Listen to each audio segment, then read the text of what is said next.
साग के छिलके से सोने की बिल्ली तक, एक सत्य घटना पर आधारित प्रेरक कथा। हमारे पूज्य महाराज जी अक्सर कहते थे, दान में दी गई वस्तु छोटी हो या बड़ी, उसका मूल्य नहीं, दाता की भावना देखी जाती है। और अगर कोई कुछ भी देता है तो उसकी प्रशंसा अवश्य करनी चाहिए, क्योंकि सच्चा संत कभी भी दाता की निंदा नहीं करता, चाहे वह साग के छिलके ही क्यों न दे रहा हो। एक बार एक बहुत ही कंजूस बनिया था। एक दिन वह किसी पंडित जी की कथा में गया। कथा में दान की महिमा सुनकर उसके मन में हलचल हुई। सोचने लगा, कुछ न कुछ दान करना चाहिए, लेकिन क्या दूं?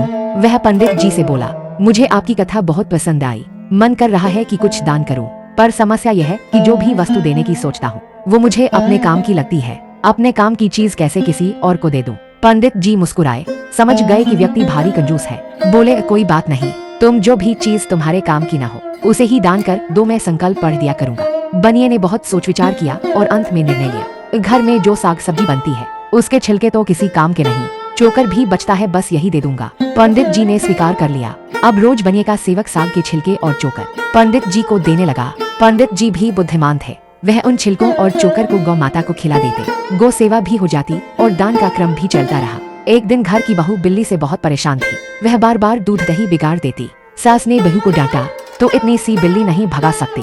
बहू ने गुस्से में लकड़ी का पट्टा उठाया और बिल्ली पर दे मारा। संयोग से वही समय था जब पंडित जी छिलका लेने आए थे। पट्टा ऐसा लगा कि बिल्ली चित हो गई, एकदम सीधी जैसे मर गए हो। पंडित जी चौंके, अरे राम राम, अनर्थ हो गया, ये तो बहुत अशुभ संकेत है, आपकी बहू से बिल्ली की हत्या हो गई। सेठ जी घबरा गए, महाराज इसका कोई प्रायश्चित बताइए। पंडित जी बोले, पोथी पत्रा देखकर बताना पड़ेगा। घर जाकर पोथी खोलकर पंडित जी ने लंबी सूची बना डाली, आटा दाल चावल घी तेल गुड़ और अंत में लिखा, बिल्ली के वजन के बराबर सोने की बिल्ली। सेठ जी सब कुछ ले आए, सोने की बिल्ली भी तौल कर दी गई। प्रायश्चित पूरा हुआ, लेकिन जैसे ही बहू ने बिल्ली को उठाकर बाहर फेंकना चाहा, बिल्ली म्याऊं म्याऊं करती हुई उठकर भाग गई। पंडित जी को बड़ा लाभ हो गया और महाराज जी कहते हैं, दाता चाहे साग का छिलका ही क्यों न दे, उसकी निंदा मत करो, क्या पता कल वही व्यक्ति सोने की बिल्ली भी दान कर दे। सच्चे संत वही होते हैं जो दान देने की आदत को बढ़ावा देते हैं, चाहे वह छोटी चीज से ही शुरू क्यों न हो। और जब मन में भगवान के लिए देने का भाव उत्पन्न होता है तो छिलके भी सोना बन जाते हैं, क्योंकि करता भी वही, करवाने वाला भी वही,